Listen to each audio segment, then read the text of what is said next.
বাঙালি খানায় সবাইকে স্বাগত জানাই। আপনারা তো অনেকভাবে পেঁপের ডালনা রান্না করে খেয়েছেন। একবার আমার মতন করে সহজ পদ্ধতিতে আপনিও শিখে নিতে পারবেন ছোট ছোট টিপস সহ। তবে আপনি একবার রান্না করলে বারবার রান্না করবেন, এতটাই সুস্বাদু খেতে। যে খায় না সেও কিন্তু পছন্দ করবে। তবে আমার বাড়িতে কিভাবে পেঁপের ডালনা রান্না করা হলো চলুন সেটা একবার দেখে নেওয়া যাক ভিডিওর মাধ্যমে। আমি বেশ কিছুটা কাঁচা পেঁপে কেটে নিয়েছি, সঙ্গে নিয়েছি মিডিয়াম সাইজের দুটো আলু এবং পেঁপেগুলোকে ছোট ছোট টুকরো করে নিয়েছি। আপনারা আপনাদের পছন্দ মতন আলু পেঁপেগুলো টুকরো করে নিতে পারেন। পেঁপে কাটার পদ্ধতি: একটা গোটা পেঁপে প্রথমে ধুয়ে নিতে হবে। পেঁপের খোসাটা পরিষ্কার করার পর ছোট ছোট টুকরো করে কেটে নিতে হবে। পেঁপে কেটে নেবার পর কিন্তু পেঁপে আর ধোয়ার দরকার হবে না। পেঁপের আটা সহ যদি রান্না করা হয় পেঁপেটা কিন্তু খুব তাড়াতাড়ি সেদ্ধ হয়ে যাবে। এই পর্যায়ে একটা কড়াইতে 1 চামচ সরষের তেল অ্যাড করব। তেল গরম হওয়া পর্যন্ত অপেক্ষা করতে হবে।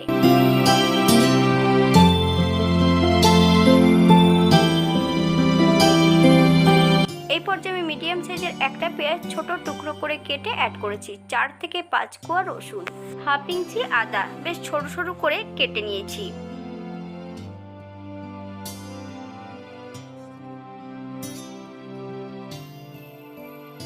দুটো শুকনো লঙ্কা, হাফ চামচ ধনে, হাফ চামচ জিরে।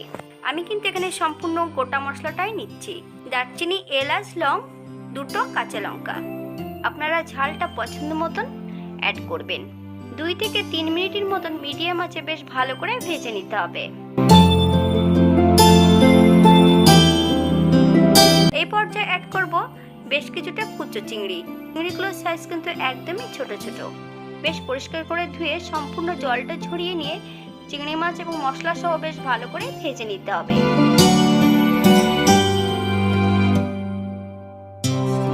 তবে আপনারা আপনাদের পছন্দ মতন ভেজে নিতে পারেন। এই পর্যায়ে অ্যাড করব মিডিয়াম সাইজের একটা টমেটোর 4 ভাগের 1 ভাগ।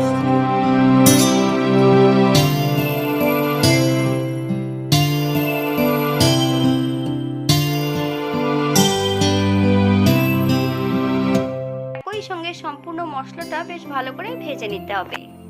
এই পর্যায়ে আমি গ্যাসের ফ্লেমটা অফ করে দেব। আপনারা একবার স্ক্রিনে দেখে নিন ভাজাটা কেমন হয়েছে। ঠান্ডা করার পর সামান্য একটু জল দিয়ে ভালো করে একটা মিহি পেস্ট তৈরি করে নেব। একই কড়াইতে রান্না করব। 2 চামচের মতন সরষের তেল অ্যাড করেছি, ফোড়নে রেখেছি সাদা জিরে।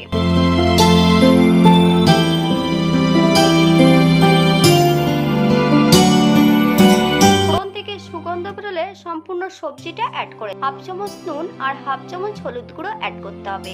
আপনারা স্বাদ অনুসারে নুনটা অ্যাড করবেন। বাঙালি রান্না ঘরোয়া উপকরণ দিয়ে আপনাদের যদি রান্নাগুলো পছন্দ হয় তাহলে চ্যানেলটি সাবস্ক্রাইব করে দিয়ে পাশে থাকবেন। পাশে থাকা বেলটি কিন্তু বাজিয়ে দেবেন, নইলে নিত্য নতুন রান্না নোটিফিকেশন পাবেন না।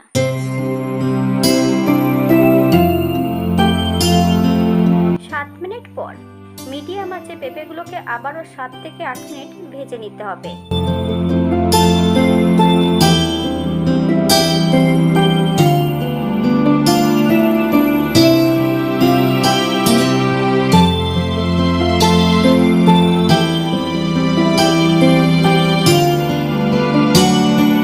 পেঁপে ভাজার এই পর্যায়ে সম্পূর্ণ পেস্ট করা মশলাটা অ্যাড করতে হবে। হাফ চামচ হলুদ গুঁড়ো,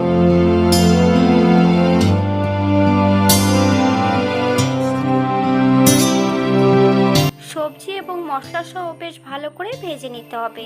5 থেকে 7 মিনিটের মতন ভেজে নিলেই হবে।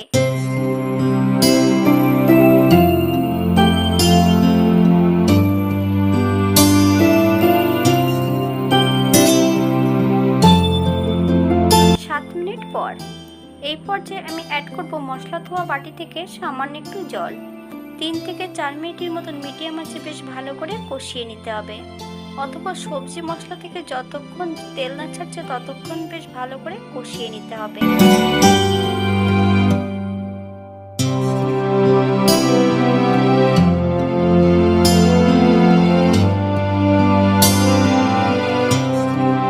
সবজি কষানোর এই পর্যায়ে হাফ চামচ নুন অ্যাড করব। আপনারা স্বাদ অনুসারে নুনটা অ্যাড করবেন। সবজি কষানো যদি প্রথম অবস্থাতে নুন অ্যাড করা হয় তাহলে সবজির নিজস্ব জলটা বেরিয়ে গেলে সবজিটা ভালো কষা হবে না। এই পর্যায়ে অ্যাড করব বেশ কিছুটা কাঁচা লঙ্কা। আপনারা যদি পছন্দ করেন তাহলে পরিমাণে বাড়িয়ে দিতে পারেন। এখানে আমি গ্রেভির জন্য 2 বাটি জল অ্যাড করব। আপনাদের যতটা গ্রেভি প্রয়োজন আপনারা ততটা জল অ্যাড করতে পারেন। হালকা হাতে নেড়ে চেড়ে 10 থেকে 12 মিনিটের জন্য ঢাকা দিয়ে রেখে দেবো, যাতে পেঁপে আলুগুলো সেদ্ধ হয়ে যায়।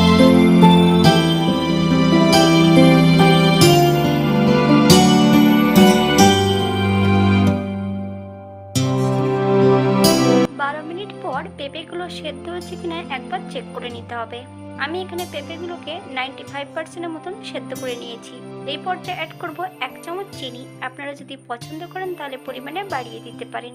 চিনি অ্যাড করার পর হাই ফ্লেমে 3 থেকে 4 মিনিটের মতন বেশ ভালো করে ফুটিয়ে নিতে হবে, যাতে চিনির কাঁচা গন্ধটা না থাকে। সবজিগুলো কিন্তু 95% সেদ্ধ করে নিতে হবে, তার থেকে বেশি সেদ্ধ করলে কিন্তু পেঁপে খেতে ভালো লাগে না। তবে আপনারা আপনাদের পছন্দ মতন সেদ্ধ করে নেবেন। এই পর্যায়ে আমি অ্যাড করব 1 চামচ ঘি। গ্যাসের ফ্লেমটা অফ করে দিয়ে 5 মিনিটের জন্য স্ট্যান্ডিং টাইম দেব, তারপর সার্ভ করব। দেখতে যেমন ভারী সুন্দর হয়েছে, এটা খেতে কিন্তু অসম্ভব ভালো। আপনার রুটি, পরোটা সব কিছুর সঙ্গে ভালো লাগবে।